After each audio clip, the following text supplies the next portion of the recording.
It's a year-long program. I did that for 6 months, and then I ended up getting the job at the Ellen Degeneres Show. Again, Wait. Oh. Wait, it's a year-long program and you did it for 6 months. Does that mean you failed or you got fired? What pisses you off? Dense people. Let's play a game. Ego. Put it aside sometimes. Racism. Put it aside always. President Trump. Not for everybody. Today on the Formidable Me channel, we are talking with Daniel Gutierrez, affectionately named Danny G. I knew him back in Miami many years ago when he was an acting student. And even at the time, he was just one of the nicest, most friendly, affable, funny kind of guys, very charismatic. And, you know, it's interesting that that has now kind of become his calling card as really wanting to help people, respecting all people for whatever they're at. And it's interesting to also see how that has played a role in his career development, starting out as kind of unemployed and nothing going, staying on couches in Los Angeles, to currently he is a production coordinator with the Pilgrim Media Group. And getting him there, he worked with the Ellen Degeneres Show and the Queen Latifah Show, and he's had a great career. One of the biggest instruments of change in his life has been finding a soulmate, a wife who inspires him, he admires, he finds strength and encouragement from, and healing as he grows and continues to work on his career, and they go on adventures together. Please enjoy the show. If you like it, well then, like it, and maybe subscribe. Thanks for joining us here today. Let's get on with the show. Admit, buddy, Danny Look G. at this guy. How you doing, dude? I need to return this. You know what I did? You know what? It happens with the noobs, you know? Yeah, how long you been doing this, man? What are you interviewing for? I'm a noob. I'm a total There you noob. go. You know, why not try something new? Welcome to the Formidable Me channel, my man. This is Danny G. I want to hear your story because it's really interesting. You know, you started in Miami, Cuban American. Yes, sir. You know, nothing special. You weren't born with $1 million in your pocket. Sure. And you've had an interesting career, starting as an actor, right? That was your interest at the time in school. And you've gone on then to, you know, be a page. I mean, now you're with the Pilgrim Group. Pilgrim Media Group. It's a reality TV production company, non-union. We have shows all across the spectrum, things on Netflix, things on Discovery Channel, things on A&E, things like that. I'm a production coordinator for, it's a show called Street Outlaws. It's like the Street Outlaws franchise. It's, as I like to break it down, it's a bunch of honkies drag racing in the Midwest. How did you come to this place, having passed through the Ellen Degeneres Show and Queen Latifah? And you know, when I graduated college, I didn't know what I wanted to do. I just knew that I liked performing and being, for lack of a better term, the center of attention. But it, you know, I kind of evolved into something different, and now that's a bad thing, you know. But when I moved out to California, my father was terminally ill, and I had no idea, and he ended up passing a few months after I got here. After that, I kind of bounced around on some couches, you know, couch surfing with some friends, and then just kind of life evolved into a different path. Looking for work, looking for things to do to stay within the entertainment industry, but to also pay the bills. A lot of people struggle when they become actors, and I never really took that chance to become an actor, but I was okay with the evolution, you know, with the change, with the different direction that I took. And ultimately I got directed in the path of the Page program over at NBC. You know, they pay peanuts, but you know, you give tours and stuff like that when you're not on an assignment. But once you go on assignment, you're guaranteed an interview. If you want to go into like alternative programming, if you want to go into like finance, if you want to go into different realms within the entertainment industry, it opens a lot of doors so you can meet people. And it's a year-long program. I did that for 6 months, and then I ended up getting the job at the Ellen Degeneres Show. Again, Wait. Wait, it's a year-long program and you did it for 6 months. Does that mean you failed or you got fired? No, not at all. So No, basically it's a year-long program. You can't stay for more than a year. They basically kick you out the door if you can't figure it out by then. And that is ultimately how I got into being an audience coordinator for the Ellen Degeneres Show. How was that? What did you learn from Ellen Degeneres Show? You know, working at Ellen was fantastic. The ins and outs of the show itself, not to downplay it, but it's like any other job. You know, you come to work, you might have a good day, you might have a bad day. Mm-hmm. You really hope that they present you with the tools to try to grow. I was there for several seasons, 5 years. I was there for 5 seasons, and I really wanted to take my next step. And they presented something that I didn't really want to do. So as the old saying goes, you got to go to grow. So I went and I moved on from the Ellen Show after 5 seasons, and I was unemployed for about 3 months, which as a freelancer in Los Angeles is not a long time, but within the world, it seems like it could be a long time if you don't have any savings, 3 months. But I ended up getting a job working for Queen Latifah right after that. And that is where I took my next step for my career. In what capacity did you work with Queen Latifah? An assistant production coordinator, then ultimately became a production coordinator in the 2nd season that I was there. And when it comes to coordination, it's a lot of logistics. What's the difference between people who are successful in production coordinator type of roles versus those who kind of die off? Ultimately, who you are is your business card. You know, you want to make sure that you leave good impressions everywhere you go. You don't want to burn bridges. For me, you just got to be hungry from time to time. You want to be able to be successful. You want to be able to learn. Like, I have some pretty good line producers that I've learned from who have really taught me things that I really take with me. And I'm the type of person that's more of a doer than someone who reads something and then learns it, kind of like the baptism by fire, for lack of a better term. I love it. I love it. I'm a big proponent of it. It's what I talk about a lot. Get busy doing, and then we can teach you the rest of it as we walk. But hold my hand. We're moving. Absolutely. You know, read a little bit about it, learn a thing or two. Then when you get your hands dirty, you can really start to learn and to grow. And what pisses you off? Dense people. Yeah, people that don't learn from their mistakes, people that aren't willing to grow. For me, we could talk about work or life and things like that. You know, one thing that I really am appreciative of is my wife, because we're constantly growing together. You know, whether it's communication, trying to be a better human being, trying to be empathetic, trying to be sympathetic to people, trying to grow and be a better person all around. Don't be so narrow-minded about certain things. Not to sound PG-13 and not PG, but just don't be an asshole. You know, that's the bottom line. Yeah, there's a lot to be said for your success really lies in the way you treat other people and your willingness to be open-minded and curious. Who are your mentors and your sources of inspiration? You know, your wife. Yeah, I really, you know, we have a good relationship. You know, there's a lot of give and take. We continue to grow as individuals. You know, I learned a lot from her, and she's learned a lot from me. You know, sometimes I tend to be a little crass or a little bit aggressive when it comes to certain things, and maybe I need to take a step back and take a look at things from a different perspective. And she's taught me things that I would never have dreamed of knowing or learning about myself, you know, and that to me, I'm extremely grateful for it. Yeah, absolutely. Cool. When you're not at the studio and you've got some time, what are you doing? You know, I mean, before this whole COVID thing, a lot of travel, a lot of meeting new people. No kidding. A lot, like I got married a couple of years, or last year, May 29th. We wanted to get married in Jersey so that her grandparents can attend. We looked at venues in New Jersey, and they were just astronomically expensive. So we said, why don't we just go to Italy and take a few friends and get married there? And we did just that. And we got married last year. But, let me see. New Jersey, Italy. Yeah. New Jersey, Italy. We spent, you know, a fraction of what we would have spent in the U.S.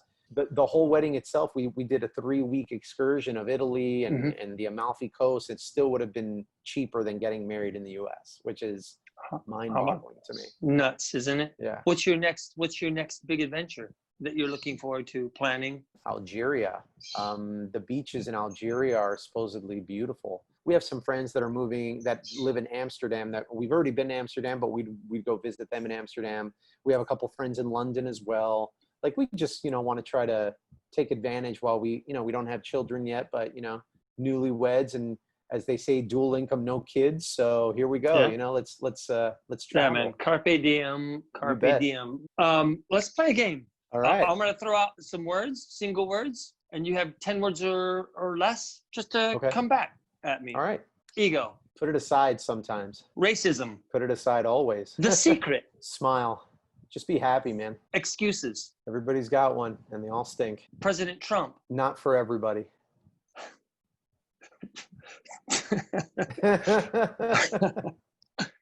Plant-based diet. If it works for you. God. Never met him. Abuse. Not necessary. Talk to people. Success. Depends on what you're looking for. Monogamy. Necessary. Age. Just a number, you know. Death. Another chapter. Reading. Constantly learning. Open up your mind. Exercise. Absolutely necessary. Maybe not every day, but absolutely necessary. Mindset. If you're at peace with yourself, you'll be a better human all around. What's the book you've read the most? Who Moved My Cheese? Read it. Change. That's another great topic to really explore. What's your take on pain and change and inconvenience? I think sometimes change is necessary. You know, a fresh start is always good for everybody. You know, whether it's coming from a good or a bad place, a fresh start can only mean positive things for you, depending on how you take advantage of that fresh start. You know what I mean? And, you know, it's scary. How do you handle that stress? How do you handle stress and change when these things are thrust upon you? I think talking is very important. Talking does a lot, not just talking, but listening. You know, like whenever we get into, you know, tiffs or stress at work or confrontation or whenever there's a disagreement with the spouse or whatnot, but conversation is powerful. Expanding somebody's mind and trying to tell people where you're coming from and their point of view, and not just watching someone's lips move, but really absorbing what they have to say, I think is probably the most important thing. And my wife is probably my favorite person, you know? She's my best friend, man. She really is. She's your therapist, as it were. And she's my therapist. She's my role model. She's the person that not only puts food in my belly, but puts good thoughts in my mind. It's the constant communication and the back and forth. She is ultimately what has made me a better person. What are you working on? You know, just on yourself.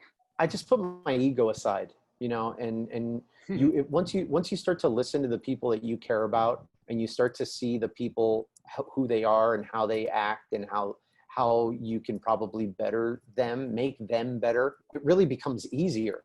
It's just something, whether it becomes advice or just somebody to listen to or a shoulder to lean on. Maybe they just need to vent. Maybe they just need to cry. Maybe they just need to talk. And me being able to communicate with friends, I would think, and having the gift of gab and having the personality that I have, like you're saying, is probably my superpower. And using that for good is way better than using it for evil. You know, I tell my PAs and the people that work under me and the people that work with me that, you know, you catch more flies with honey. You know, just be nice to people, just be genuine and be open, and good things happen. It might not happen immediately. You might not have that, you know, immediate gratification, but good things always happen to good people. It'll inevitably come back to you. However, life can be unfair. And I agree with you. Good things happen to good people in time, but there are times when it's going to rain. There's no doubt that with every, you know, day of sunshine, there's a day of rain behind it. Good people also get terminally ill. Oh yeah. You know, their life is ended quickly, or good people are born into abusive situations. I mean, I that's can't. a good cause to fight for. Just something Yeah, to add absolutely. to. Absolutely. And, you know, for me, whether the way that you fight is going out in the streets and protesting, or opening your wallet and donating to a good cause, everybody has the ability to do something. Is that a responsibility, ability? It's definitely a choice. You know, it's certainly a choice. I don't know if it'll be a responsibility, but everybody should at least try it to see what it feels like, to see if you feel if you feel grateful for the opportunity to do that. Like if you feel accomplished after you go out and you march at that rally, then maybe that's something that you should consider doing more often. Being a good person obviously doesn't just translate into good things happen. You're absolutely right. But reaching out, being there, sometimes it's just, being able to put your shoulder to the wheel, but other times it's getting dirty just to serve, to help. And to some degree, I don't know, I feel like that can be an obligation. If you're healthy, then the reason that we're all here together is so that the strong can help strengthen up the weak, and we carry and we serve, and Black Lives Matter. We need to all speak up. If you don't say anything, there's nothing worse than just being kind of mediocre and not having an opinion. That's just useless to me. I agree. Right? I agree. Have an opinion, speak up, and get out there and do something. What do you think the next 50 years look like? I'll go back to the dense people portion of our conversation, because I wish Americans would open their eyes a little bit more and try to look after their neighbor a little bit more. It's hard to see the positive in stuff in the future with what's going on, because everything just seems to be so negative. And I mean, honestly, it all kind of starts at the top, with our fearless leader. There are some people who love him. Yeah. And there are people that despise, but at this point, you're hoping that the captain of the ship, hits that iceberg, is what a lot of people are hoping would happen. and that's, terrifying, Try to keep a good mentality and try not to be so negative from time to time, Looking to the future, I don't lose a lot of sleep on it as much as I know, because I can't control that. No one really can. But I do believe very much in what our daily routine is. What we do every day compounds, and over time that will actually have an effect on the future. So set the goal, but then look at the process of the way I'm living now and the way I'm helping and serving, all these things we've talked about. But I think that positive outlook, that positive mindset, and choosing to look at what's the positive means I will start to spread that same strength. It's the Marianne Williamson thing of have the courage, be strong, because then I give other people permission to do the same thing. Don't play small, play big, but you do that by dreaming and by looking up and being positive. And we just need more people to be strong. We need more people to serve. We need more people to be healthy, and we need more people to be wealthy, so that there's education, there's food. And as we elevate this, rising tide will lift many boats. Yep. As I look into the future, though, I'm really hopeful that we start picking our battles carefully, the way we live today. And that starts with daily routines, and it starts just with one person to one person.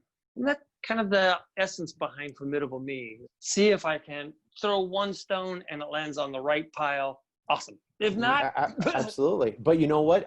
What's the harm in doing it? There is none. It's all positive. It's all positive, and I dig it. I dig it. That's my main goal. Treat people the way you want to be treated, and don't be an asshole. The two things I try to live by on a daily basis. Treat other people the way you want to be treated. I've wondered, you see people treat others better than they do their families, for example. I have a weird theory about that. I think it's all because you can't really choose your family, so you can't really help opinions or sometimes the differences that happen between individuals, but you choose the people that you choose to be around on a daily basis. And maybe that's why, because those people you hold to such a high standard that you try to elevate your family to that level, and sometimes it doesn't necessarily meet that level, so maybe you treat your family a little differently. The best thing you can do is surround yourself with really high caliber friends, because you're going to start to become exactly like the people you surround yourself with. 100%. And if you become the people that you surround yourself with, only good things will happen. But if those are bad people, be careful. Just be careful. Yeah. Hang out with people that eat well. You're going to eat well. Yep. Exercise, people that exercise. Just take care of your body. Take care of yourself. Mentally, hang out with non-smokers, spiritually. And it's easier to not smoke. Absolutely. Absolutely. You lay with dogs, you're going to get fleas. How old are you now, Danny? I am 37, 38 in February. 37. Are you loving it? You know, minus the back pain, everything's great. But, you know, we've been exercising a lot more. We jump into diets from time to time. Maybe we'll skip a day here and there whenever we're a little bit sore. But like, you know, I put my jeans on and everything's a little bit baggier. So it feels great. It's not even about weight loss. It's just about keep your body moving and to feel better about yourself, you know? What's You your know, I know, exercise of choice? you know, we have our little app that we watch on the Roku, you know, and, you know, every day, half an hour, 30, 25 minutes. They call it low impact training. You're no spring chicken. I'm no spring chicken. It's like, you just got to exercise and keep moving. Amen. I know that when I am sick, man, nothing else matters. I hate life. And I don't want to be sick. And I hate not being able to, you know, that back pain where I can't bend over, or I hate that idea. Yeah. So I just, my dad is 90 and running marathons. I want to be that, because I know other people that are 60 amazing. and in a nursing home. And so Yeah, I don't know, that's you amazing. know, I know it's a roll of the dice either way. There are people who have smoked until they're 105. And I know there are people that are marathon runners who have died at 45. Yeah. But I'm going to play the odds on this. I want to play the game, and I want to travel and adventure and help people. I want to serve, because it just feels good. It's fun. I agree wholeheartely. Enjoy your life. Yeah. You only get one of them. You know, what happens after death? What if there's another one? That would be fucking wild, man. Awesome. Pardon my French. That would be wild. All right, so I'm talking to 37-year-old Danny G. If you could go back now and talk to the young Danny G, what would you go back and say, this is just one thing, man, you really need to know this? Don't focus on girls too much. Why? I don't know. You know, I was always a good student, but I was a better student up until I figured out what women were. But don't focus on women so much. Focus on your studies, focus on your friendships, on your relationships, and move on. And focusing on the relationships that could have been would probably have made an easier path. Just be more studious, be a better son, be a better role model, and try different things. You know, one thing that I gave advice to my younger sister, which I wish I had an older brother at the time, was just do different things, because you never know what you're going to like. Try softball, try the chess club, try color guard, try theater, because you just never know what you're going to be good at. You never know what's going to stick. But if there's something that really makes you happy, and there's something that really inspires you, then keep going. Just keep following it. What scares you, Danny? Disappointing people, disappointing my family, my friends, being something that I'm not, promising to do something and then not doing it. Disappointing people is my biggest fear. Is there ever a situation where you know that you have to stand your ground, even though it might disappoint someone or let someone down? I did it recently on Facebook with a person that I grew up with, thinking was a good role model and that I idolized. I had to do it on social media, and it was not easy. It was over politics, which it could be a little rocky nowadays. But you know, I received text messages from some good people saying, "Hey, I'm proud that you stood up for yourself and that you stood up for what was right," and that felt good. It felt good to me. Awesome. Yeah. And it felt good to have those people on my side. If you were to change, if you could just really have an impact on one issue, what would that be? The divide between wealth and poverty. Basic human rights would probably be should be number one, really. So basic human rights, being able to live without fear of, you know, persecution or fear of death, or where your next meal is coming from, or fresh water. Just the divide between what ultimately feels like us versus them. That's what I would change if I could. Okay. The difference between us versus them could be finances. It could be religion. It could be age groups. It could be political systems. Or is it specifically, you know, you started off with talking about the financial gap between the wealthy and the poor? Having a different system that will ultimately help people that need it, what harm can come from that? You know, why can't that exist? The idea of being able to help people that need the help, whether it's monetarily, whether it's, you know, healthcare, whether it's, you know, food, there seems to be the us versus them. And it could very well, in my opinion, be fixed. I mean, it's not even like the wants and or the haves and the have-nots. It's, you know, basic human rights. It's you know, people Human rights is a people shouldn't be big issue. starving. People shouldn't be going to bed hungry. People shouldn't be afraid to go to the doctor because they can't afford it. People shouldn't be able to struggle working 2 different jobs and still not make rent. There needs to be a different, there needs to be so much change, and you just don't even see it. It just doesn't feel like people care sometimes. It's very unfortunate that that's still going on. Is that forced upon them? I feel very strongly on this issue, and I believe that everybody has this right. Everyone should be able to have the medicine they need and the food. This is a right, but I believe that ability is in the people. And or do you feel like that is actually being suppressed and it is just out of reach? Is there somebody who's holding the food and not sharing it? Where's the problem at? The problem is greed.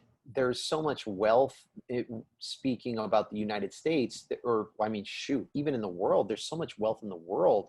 And it just feels like this certain few are maybe not hoarding, but sure, hoarding mass amounts of money that can be used to bring this fresh water to, you know, places that don't get it, to feed the homeless folks that have mental issues and get them the help that they need, because majority of the homeless people out here are homeless because they have mental issues, not because they just choose to live on the street and they're down on their luck, you know. So maybe we need to elevate more people with a good character so that they have enough money so that then they can go out and make those programs. Certainly, you try to have people that seemingly have the good intentions of the general public, you know, at heart, but then nothing comes of it. They get pushed to the side. They don't win, you know, their election, or they get, you know, bullied out, or there's some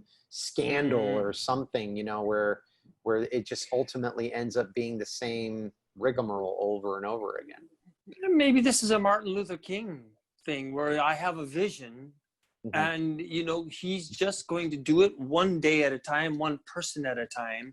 So maybe the person didn't get elected in, but did somebody get food in their mouth today? And if one person can feed one person and 2 people, pay it forward times 3. And I can learn from you, and I'm going, Danny G did this, so I'm going to do it.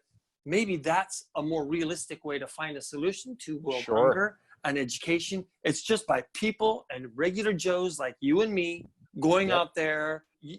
First of all, get your own finances in shape and stay healthy so that you can do this thing. Help those people. Help those people. I agree. Because I think that the war is going to be fought by soldiers, right? Not by generals. It'd be nice to have a general, the real general, but they're not the people with, you know, the spoon in their hands. And I love the, you know, Bill and Melinda Gates Foundation and what they're doing. Wow. It's just the most inspiring thing. And they couldn't have done it without it. So there's some bad situations out there, but there's also a lot of good going on. And I want to keep preaching that. I want people to look at Danny and go, man, here's a good baseball loving Cuban American, just a kid who grew up with this awesome story, and he's doing his thing now, and he's helping people when he meets them every day. That's the secret. And that's everybody's goal, hopefully, but that is definitely mine. What are you about? What are you going to do next year?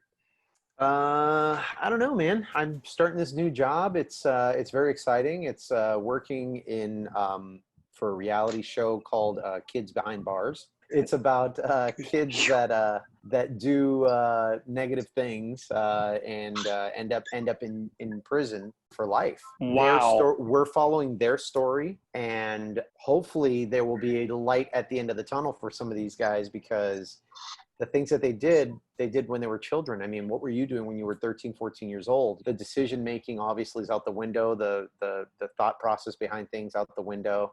They're still developing. Yeah, but you look at it from both points of view, because, you know, that kid who was not developed did something bad, but then the family that he affected is on the other side of that spectrum. Yeah. So there's that constant conflict where that person still wants justice brought upon the person that hurt them. It's a whole back and forth. It is a show that is a little bit closer to me because I have a brother who's incarcerated. I feel like that is something that I can try to tell his story maybe through somebody else's voice, but I can try to do what's right, in my opinion, for those kids. Really cool that you actually get to work on something that has also got a positive voice in the world. Yeah. Well, Danny, thank you. I really admire you. I think you're just really solid, good people with an uncanny set of values. And I love your story. I love where you've come from and what you've become, where you're going. Really happy for your marriage and Thanks, for man. your health. And your sense of adventure is bravo. Thank you. Your care, your serving. Thank you. And I do have to say that you come up in conversation constantly. You are an amazing human being as well. Thank you. I still tell the story about me cutting a circle with the circular saw. Yeah. But I learned that from you. You bet. Everybody learns. Everybody learns from each other, my friend. But it's been an honor to be on this Zoom call with you. Let's do this more often, even just let's do it more often. Nothing but love. My best to everybody. Me too, man. Stay awesome.